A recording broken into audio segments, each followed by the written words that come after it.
Cuando grabamos una película tenemos que asegurarnos de que todo lo que necesitamos esté grabado, y eso no es tarea fácil, pero gracias a Dios tenemos el plano máster. La grabación de una escena con un plano máster es el método de grabación más utilizado en el cine y consiste en grabar un plano donde ocurra toda la acción y contenga todos los elementos clave, como si una obra de teatro se tratase. Estos elementos clave pueden ser localizaciones, atrecho, personajes o incluso diálogos, y el plano no tiene por qué estar estático, se puede mover. Una vez tengamos este plano, vamos a grabar lo que se conocen como coberturas, que son planos medios, primeros planos, escorzos, planos de detalle y otras tomas que luego serán montadas dentro del máster para completar la escena. Ojo, esto no es obligatorio, podemos usar un plano máster como el único plano de la escena, pero entonces tendríamos lo que se conoce como plano secuencia, que eso ya es otra cosa. Estas coberturas van a ser las que aporten dinamismo al montaje y nos permitan expresar lo que queremos dentro de la escena, complementando así al máster, el cual puede tener una mayor o menor presencia dependiendo de las necesidades. Pero vamos a hablar un poquito más en detalle de todo esto. La idea base del plano máster es tener toda la escena disponible. Para ello vamos a tener que pensar en todos los elementos que van a entrar en el cuadro y buscar la forma de hacer esto posible. Esto provoca que lo más normal de este tipo de planos es que sean planos abiertos, planos amplios. Así la complejidad de seguir la acción por medio de la cámara es menor, lo que se resume en menor margen de fallo, por lo que ahorramos tiempo, por lo tanto ahorramos dinero y por lo tanto pues las productoras están felices. Después de grabar el máster, e insisto, después de grabar el máster vamos a grabar las coberturas. Van a aportar información extra y van a aportar dinamismo y ritmo. Y además las coberturas tienen una forma de grabarse también para ahorrar tiempo y dinero, que es básicamente dividir en secciones el plano basado en los personajes que tenemos en ella. Lo más sencillo para esto es imaginar un diálogo entre dos personajes. Pero ojo, que lo que voy a decir se puede aplicar más personajes o con menos. Si tenemos dos personajes conversando en una mesa, como por ejemplo puede ser la de la escena del restaurante en Kramer contra Kramer, un personaje estará a la izquierda y el otro a la derecha. Esas son nuestras dos secciones. Trabajamos primero con el personaje de la derecha, que en este caso va a ser Meryl Streep, y luego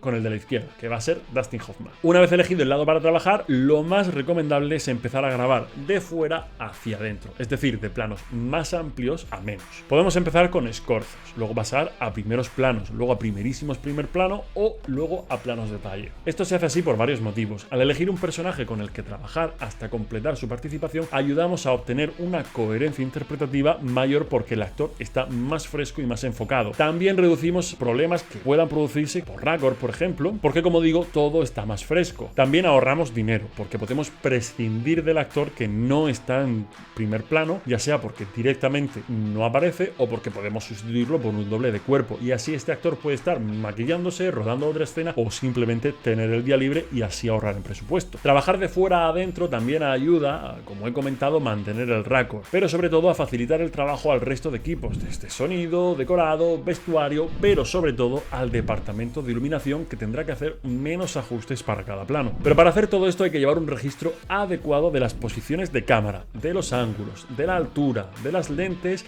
y de esta forma poder replicar una perspectiva similar en los planos siguientes y en los planos de respuesta que tendremos de los otros personajes, lo que se suele llamar un contraplano, manteniendo así la coherencia visual de la escena. Esto no son normas rígidas, podrían romperse si por ejemplo tenemos un actor que es mucho más alto o mucho más bajo que otro. Ahora que tenemos todo grabado, es la hora de montarlo, y aquí es donde el plano máster va a ser nuestra columna vertebral y donde nos va a salvar el culo si tenemos algún problema con las coberturas. Luego, el máster tampoco es un elemento rígido. Si nos hace falta, podríamos ampliar digitalmente el plano si tenemos la suficiente resolución, y así podríamos sacar distintos planos que puedan aportarnos más dinamismo y darnos más opciones en la edición. Grabar con un plano máster tiene ventajas, pero también tiene desventajas. Lo primero es que quizás no necesitas grabar así. Quizás un plano máster no es lo que tu escena necesita. Lo segundo es que requiere una sobreplanificación, pues tenemos que gestionar no solo los recursos de los que disponemos, sino del espacio, pues tendremos que ver cómo casar los planos y colocar la cámara encajando con el espacio, con las miradas de los actores, etc. Tercero, que requiere más tiempo de rodaje. Y cuarto, desde un punto de vista ya del actor, puede provocar que la interpretación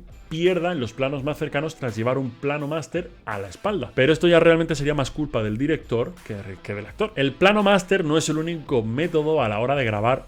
Hay más, por ejemplo, el método por encabalgamiento. Pero si queréis saber de él, os tendréis que suscribir, pues lo trataremos en un futuro vídeo. Espero que esto os haya servido y que ahora podáis ver una de las herramientas de grabación que hay en el cine, y cuando lo veáis en la gran pantalla os acordéis de mí.